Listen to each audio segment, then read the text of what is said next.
اس کی سیاست میں ایک بہت بڑا آپ کو پتہ کردار ہے ان کا. وہ بھی بحران جو شروع ہوا اسے عہدے سے شنواترا خاندان کی جو تیسری لڑی کی جو آئی ہیں ان کی وزیر اعظم ان کو ہٹایا گیا کہ اس نے کمبوڈیا کے سابق صدر کے ساتھ فون کال پہ بات کی, تھائی لینڈ کی فوج پہ تنقید کی, آرمی چیف پہ, جب سرحدی کشیدگی تھی, اور اس وہ کال لیک کی گئی باقاعدہ کہ جی فوج بڑی کمزور نظر آ رہی ہے, قومی مفاد ملکی مفاد جو ہے. وزیر اعظم کو الزام لگایا کہ اس نے کمبوڈیا کا ساتھ دیا, کیس عدالت میں لے کے گئے, 9 میں سے 6 ججز آئینی عدالت کے وہاں جسٹس امین الدین خان جیسے, اس نے کہا ہاں یہ کمبوڈیا کے ساتھ ملی ہوئی ہے, یعنی سائفر آ گیا دوسرے معنوں میں. وہاں 5 دن کی لڑائی تھی تھائی لینڈ کی, اور کمبوڈیا کا پتہ ہے درجنوں لوگ اس میں مارے گئے. انہوں نے کہا جی ہماری وزیر اعظم نے کمبوڈیا کو کال کیوں اٹھائی, آئینی عدالت نے اس کی حکومت برطرف کر دی. آرمی چیف کے اوپر وہ یہ الزام لگا رہی تھی کہ یہ اپوزیشن کے ساتھ مل کے میری حکومت گرانا چاہتا ہے. فوج کو اس نے یہ کہا, اور پھر اس کی جو اتحادی جماعت تھی بھوما جتھانی پارٹی ہے وہ اس کی جماعت سے الگ ہوئی, جس طرح تحریک استحکام بنی یا کاف لیگ یا نو لیگ پیپلز پارٹی کے اتحاد, سیم وہی اسٹوری. اور وہاں اب نئی حکومت کے لیے اتحاد کے لیے شنواترا خاندان کو دھچکا دیا. اور جیسے میں نے کہا یہ تیسری شخصیت ہے. 2006 میں اس کے والد کو اسی طرح فوجی بغاوت کے ذریعے ہٹایا گیا, پھر اس کی پھپھو 2014 میں آئینی عدالت سے فارغ ہوئی. اب یہ تیسری برطرفی ہوئی جو آئینی عدالت سے کروا لی. بالکل پاکستان جیسے حالات. وہاں تھائی لینڈ میں فوج کا اثر رسوخ طاقت اتنی ہے کہ وہی سیاسی حکومتیں بناتے اور گراتے ہیں. اب آپ دیکھیں پاکستان جیسے جو حالات بنے ہوئے ہیں, تھائی لینڈ میں بلا شبہ وہاں فوج کا اثر رسوخ ہے, لیکن عوام کا وہ خیال رکھتے ہیں. اب دوسری طرف جہاں طالب علم یا عوام کا خیال نہ رکھا جائے, جیسے بنگلہ دیش میں تھا, انڈونیشیا میں دیکھیں کیا ہوا. جکارتا میں احتجاج شروع ہوئے, وہ پورے انڈونیشیا میں پھیل گئے. اب انڈونیشیا بھی دنیا کا ایک بڑا اسلامی ملک ہے, آبادی کے اعتبار سے چوتھا بڑا ملک ہے, 28 کروڑ کی آبادی ہے. وہاں حالات بالکل 9 مئی والے, لیکن چونکہ یہ زندہ قومیں ہیں, حکومتوں کا بھی وہاں رد عمل اسی طرح کا آتا ہے. وہاں بھی مہنگائی اور بے روزگاری کے جو میں نے حالات پاکستان والے بتائے, حالانکہ وہاں 58% کم ہے پاکستان سے. وہاں اراکین پارلیمنٹ کی تنخواہوں میں 10% اضافہ ہوا, $3000 مہینہ تنخواہ کی گئی. عوام پہ ٹیکسوں کی بھرمار بگی, پراپرٹی پہ بھی کئی جگہ 250% ٹیکس لگ گیا. لوگوں نے وہاں چونکہ مہنگائی اور بے روزگاری میں غصے میں تھے, لیکن میں نے جیسے کہا کہ پاکستان کے مقابلے میں وہ بہت بہتر ہے, بہت بہتر. لیکن لوگ سڑکوں پر نکل آئے, وہ یہی زندہ قومیں کرتی ہیں. رات حالات کشیدہ ہوئے. 21 سال کا ایک نوجوان وہ motor cycle taxi driver police کی بختربند گاڑی کے نیچے آیا, کچل دیا پولیس نے اسے, لوگوں نے پولیس کے ہیڈ کوارٹر پہ حملہ کر دیا. اب یہ جکارتا سے 4 بڑے شہروں میں پھیل گیا. وہاں طالب علموں کا مطالبہ کیا ہے کہ جن لوگوں نے حکم دیا وہ تمام اعلیٰ افسران عدالتوں میں پیش کریں, بڑا سادہ سا, اور تمام لوگوں کو چھوڑ دیا جائے, جس طرح عمران خان کی 9 مئی گرفتاری ہوئی تھی. اب انڈونیشیا پاکستان کے حالات کو آپ دیکھیں, پاکستان کی آبادی بھی 24 کروڑ ہے, یہاں بھی تنخواہیں بڑھائی گئیں, اسپیکر, ڈپٹی اسپیکر, چیئرمین کی 2 سال کی پرانی تنخواہیں دی گئیں. 140 کے قریب یہاں حضر اور ریٹائرڈ فوجیوں افسران کو نوکریوں پہ لگا دیا. آل شریف اور زرداری مل کے اسٹیبلشمنٹ کے ساتھ لوٹ مار کر رہے ہیں. مہنگائی کی شرح یہاں پہ 50% سے زیادہ ہو چکی ہے. ابھی ایک میٹنگ میں وہ فوجی افسر مریم نواز اور شہباز شریف کو بریفنگ دیتے ہوئے کہہ رہا تھا کہ اگلے سال 22% فصلیں ہی نہیں ہوں گی, مطلب خوراک کی شارٹیج کی طرف, قحط کی طرف ہم جا رہے ہیں. اب انڈونیشیا میں 80,000 یا 8 لاکھ کے قریب لوگ ابھی بے روزگار ہو, 8 لاکھ. پاکستان میں 1,80,00,000 نوجوانوں کو پتہ ہی نہیں نوکری ہے ہی نہیں. مہنگائی انڈونیشیا میں 3%, یہاں 50% زیادہ. لیکن یہاں لوگ بنگلہ دیش, سری لنکا, انڈونیشیا, ترکی کی طرح, بلکہ افریقہ کے پسماندہ ممالک کی طرح بھی سڑکوں پر نہیں نکلتے. یہ لوگ سوال پوچھتے ہیں نا کہ جس سیلاب آ جاتا ہے, قدرتی آفات آتی ہیں, ڈرون حملے ہوتے ہیں, یہ غریبوں کے ساتھ ہی کیوں ہوتے ہیں؟ دیکھیں غریب بہت بڑی تعداد میں, اس لیے یہ اکثریت میں. اللہ کہتا ہے کہ اپنی مدد خود کیوں نہیں کرتے, اللہ اقلیت کی مدد کرتا ہے.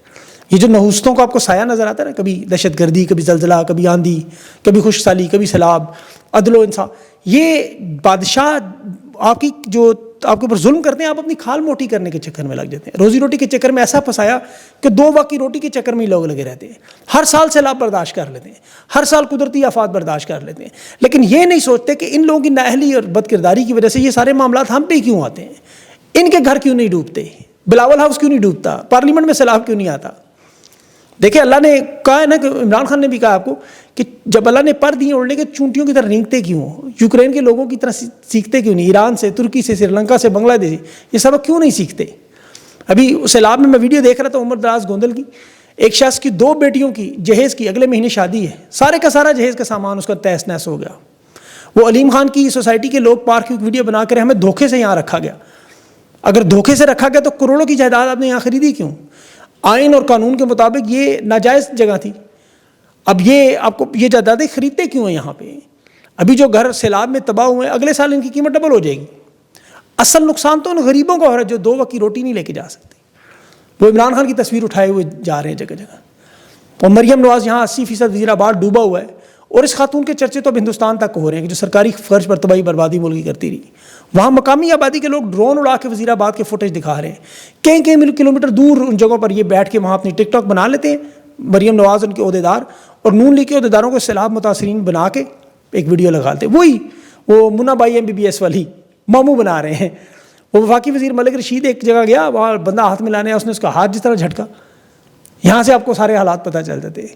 سارے کا سارا پنجاب ڈوبا ہوا ہے اس وقت, اور یہ دعوے کریں بیٹھ کے ہم دریاؤں پر ہوٹل ریزورٹ اور ہاؤسنگ سوسائٹیوں والوں کے خلاف کارروائی کریں گے. اچھا, مصدق ملک باتیں کہہ رہے تو حلیم خان بھی موجود ہے, امیر مقام بھی موجود ہے. وزیر آباد کے دیہات چنوٹ میں کے پاس جتنے گاؤں 1600 گاؤں ڈوبے ہوئے ہیں. گجرات کے DHQ اسپتال تک پانی پہنچا ہوا ہے. راوی کے کنارے تو جو آپ کو پتہ ہے دیہات ہے صفحہ ہستی سے ہی مٹ چکے ہیں. اور یہ آبادیاں بنانے والے جنہیں قبضہ گروپ بناتے تھے, آج ان کی حکومت میں جو مادر ملت اپنے ان کے ہاتھوں میں ہاتھ میں ڈال کے گھوم رہی ہیں. وہ سائرہ افضل تارڑ ایک محلے میں گئیں, وہاں محلے دار اکٹھے ہو گئے سارے لوگ, منہ پہ ان کے کہہ رہے ہیں ہم نے تو اپنا ووٹ دیکھا ہی نہیں, آپ نے چوری کر لیا ہمارا ووٹ. منہ پہ آپ ہمارے نمائندے نہیں ہیں. کیونکہ لوگ دیکھ رہے ہیں کہ ریسکیو کے جو لوگ جن کا کام لوگوں کو نکالنا ہے, وہاں کوٹ مومن میں سرگودا کے علاقے میں وہاں انٹرویوز لوگ دے رہے ہیں کہ یہاں جن کو ہم پیسے دیتے ہیں وہ ان کو ریسکیو کر لیتے ہیں. جن کشتیوں پر یہاں لوگوں کو نکالنا ہے اس پہ بیٹھ کے اپنی سیلفیاں نکالتے ہیں. وہ مریم نواز سمڑیال میں دورہ دیکھا ہوگا آپ نے کہ جن لوگوں نے ریسکیو کرنا ہے وہ ایک لائن میں لگے ہوئے ہیں, فوج کی طرح اس کے لیے پریڈ کر رہے ہیں, لائن میں استقبال کر رہے ہیں, جیسے وہ پتہ نہیں کوئی یہاں سے ٹائٹینک لے کے آ کے لوگوں نکالنے کے لیے آ رہے ہیں. لوگ خود پانی نکال رہے ہیں اپنا. مریم نواز نہیں نکال سکتی پانی. انہوں نے صرف دیکھے 2% لوگ ہیں جنہوں نے پورے 75% پاکستان پہ قبضہ کیا ہوا, 2%. اور پاکستانی 75% ان کی طاقت بزور بندوق, عدالتوں پر چلنے والے نظام, قانون, میڈیا, ہر چیز کو دیکھ رہے ہیں. میڈیا تو آپ کو یہ حقائق نہیں بتاتا, اسی لیے آپ سوشل میڈیا نہ ہوتا تو یہ آپ کو تو پتہ ہی نہیں چلنا تھا وہ کیا رہے. ابھی وہ آرمی چیف نوروال گئے, سکھوں کے مقدس مقامات, ساتھ ہی نیب میں کیس ڈال دیا جی عمران خان سونے کا لوٹا لے گئے. بھائی سونے کے لوٹے سے کیا دھونا تھا آپ نے, جو عمران خان لے کے چلا گیا, اب آپ نہیں کر سکتے. وہاں اتنی خوشی منائی جیسے پورے کا پورا علاقہ انہوں نے صاف کر دیا. دیکھیں دنیا میں جہاں بھی اس طرح کی ناجائز حکومتیں ہوں اور جائز ہوں اس میں فرق کیا ہوتا ہے. ابھی مریم نواز جاپان گئی, وہاں حالات دیکھے آپ نے.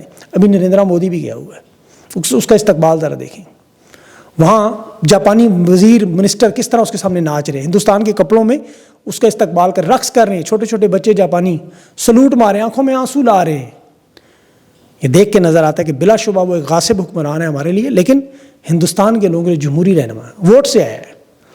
اور یہاں جمہوری اقدار کی اہمیت دیکھیں. پنجاب, وہاں ہندوستان کی ایک پنجاب کی اسسٹنٹ کمشنر کی بھی ایک ویڈیو وائرل, کتنے ادب احترام سے وہ گفتگو کر, سادہ سے کپڑوں میں, لوگوں کو محفوظ مقامات میں. اور ادھر وہ پیپلز پارٹی کا رہنما ارشد سیال کے گھر کو بند, وہاں سے مٹی اٹھانے کے لیے 30,000 کی آبادی کو پانی میں ڈبونے کے لیے چھوڑ دیا, وہاں اس کے گھر کے باہر بند لگا رہے ہیں. یہاں یہ حالات ہے. ابھی وہ ایک ہنا پرویز بٹ, وہ چھوٹی بچی شہربانوں کو دھمکیاں دے رہی ہے, اس نے ایک فوٹو لگائی, شاید کسی اور صوبے کی لگ گئی. بھائی پورے ملک کے حالات تباہ, ایک صوبہ ہو یا دوسرا ہو, حکمرانی تو نہیں کی. وہ اسے کہہ رہی ہے ابھی تمہیں اٹھا لیا, پیکا لگایا تو پھر معصومیت کے دعوے کرو گے. محرم الحرام پہ خود مریم نواز وہ تصویریں محرم الحرام کی لگاتی رہی, اس پہ پیکا لگائے نا. بچوں کے لیے ایک پھانسی گھاٹی خدا نہ خواستہ اب یہ کھول دیں اور کوئی حل نہیں ہے. 100 دنوں سے اس گھر کی بجلی بند ہے. اور جو عدالتوں میں دیکھیں, یہ ملٹری عدالتوں میں جو بڑی تکلیف ہے مجھے, ان لوگوں کی اپیل ہی نہیں لگائی جا رہی ہے. جو جتنے بھی لوگ ملٹری عدالتوں میں قید ہیں ان کے کیسز ہی نہیں لگائے جا رہے ہیں. ارشد شریف شہید کا 2022 سے لگا ہوا کیس آج 3 سال ہو گئے ہیں, جوڈیشل کمیشن ہی نہیں آ رہا. ڈاکٹر عافیہ کا کیس ڈوگر اور کورٹ نے اٹھا کے وہ جسٹس سردار ساکھ سے چھین کے انعام مناس کو دے دیا, ٹرانسفر کر لیا. عدلیہ کے انہوں نے یہ حالات بنائے کہ بخدا وہ آج جو ویڈیو آپ نے دیکھی ہے نا, اس کی راولپنڈی کی جوڈیشل کمپلیکس میں, شاید وہ امجد علی شاہ کی عدالت ہے, خواجہ سرا نے ویڈیو بنائی. جو کچھ عدالتوں میں ہو رہا ہے باقاعدہ ناچ کر, تبلے کی دھن پڑتال سے تال ملا کے, عدالتوں میں حقیقی معنوں میں مجرے ہونے چاہیے. میں پارو جان سے اس خواجہ سرا سے معذرت خواہوں, میں اسے نہیں کہہ رہا, میں ان ججز کو کہہ رہا ہوں کہ عدالتوں میں یہ انصاف پہ, ان خواجہ سراؤں کو لگا یہ فیصلے دیں گے انصاف پہ. ججز کو ہیرا منڈی ہے وہاں کو کام ڈھونڈنا چاہیے. یہ اسلامی کتابوں کا مطالعہ کریں انصاف کا, انہیں اندازہ ہو کہ اللہ کو حکم کیا انصاف پہ. اور ان حالات میں دیکھیں تحریک انصاف کی قیادت بھی جو خاموش نظر آ رہی ہے. عمران خان کا یہ بیان تھا, ان کے پاس بڑا موقع تھا, یہ دباؤ میں اضافہ کرتے, پشاور جلسے کا اعلان کرتے. لوگ تو پہلے ہی ڈوبے ہوئے ہیں, آپ کو پتہ ہے. سیلاب سے تو کوئی فرق نہیں لوگوں کو پڑنا, لوگ تو پہلے ہی لٹے ہوئے ہیں نا. ان کی صفوں میں خاموشی عجیب ہے. پارلیمنٹ سے انہوں نے استعفے دیے ہیں, اسٹینڈنگ کمیٹیوں سے, اور جو ضمنی انتخابات میں اس وقت کاغذات نامزدگی بھی جو کہہ رہے ہیں الیکشن لڑیں گے، وہ ہم سے ان کا تعلق نہیں ہے، لیکن انہیں اس وقت اس صورتحال میں جہاں سارے لوازمات پورے ہیں، یہ سیلاب میں ملک جوڑنے کی بات کرتے ہیں، اچھی بات ہے، ملک لوگوں کی مدد کریں، لیکن باہر نکلیں گے تو یہ اٹھا لیں گے آپ کو، جائیں گے کدھر؟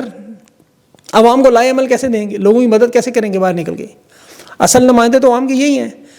دوسری صورت میں پاکستان کا نوجوان مجبور ہوگا، یہ حالات جو انڈونیشیا، ترکی، سری لنکا، بنگلہ دیش والے جو جس طرح انہوں نے اپنے ہاتھ میں لیے، یہاں بھی میں خرم ذیشان کی دیکھ رہا تھا کوہاٹ میں ویڈیو، جس طرح وہ تحریک انصاف کے لیے کمپین چلا رہے ہیں، جو ابھی سینٹ میں شبلی فراز کے نام پہ ٹکٹ، سادہ سے بیچارہ کپڑے پہنا ہے لڑکا نوجوان، یہاں 15-20 نوجوانوں نے ایسی مہم شروع کر دی، تو یہ جو لوازمات بنے ہیں جن کی ہم باتیں کرتے ہیں نا، لاوا پھٹنے والی، وہ پھٹ جائے گا۔ لوگ یقین کریں اس وقت بالکل ان کی لوگوں کی جو ہے نا یہاں تک آ گئی ہے، مطلب جو برداشت ہے وہ اس سے زیادہ ان کی برداشت نہیں ہے، کہ جتنی تباہی و بربادی میں وہ دیکھ رہے ہیں ان کا استحصال ہو رہا ہے۔ کچھ سیلاب میں جس طرح ابھی سیلاب کے بعد دیکھیں جو وارداتیں کریں گے امداد کے نام پہ، تو پاکستان کی قوم دیکھ رہی ہے پوری دنیا میں کیا ہو رہا ہے، پھر یہ لاوا رخ کر لے گا کسی طرف بھی۔ اس وقت سے ڈریں اور اپنی قبلہ درست کریں، پاکستان کو جمہوریت کی طرف لے کے جائیں، جو اصل نمائندے انہیں آنے دیں، ان کی کارکردگی، ان ٹک ٹاکرز کی کارکردگی پہ کیا بات کریں، لیکن یہ روزانہ ہمیں انہیں رگڑنا پڑتا ہے تاکہ عوام کو ان کی اصل شکل بھی دکھائی، کہ وہ میڈیا میں انہوں نے حکم دیا کوئی ویڈیو نہیں چلنی چاہیے،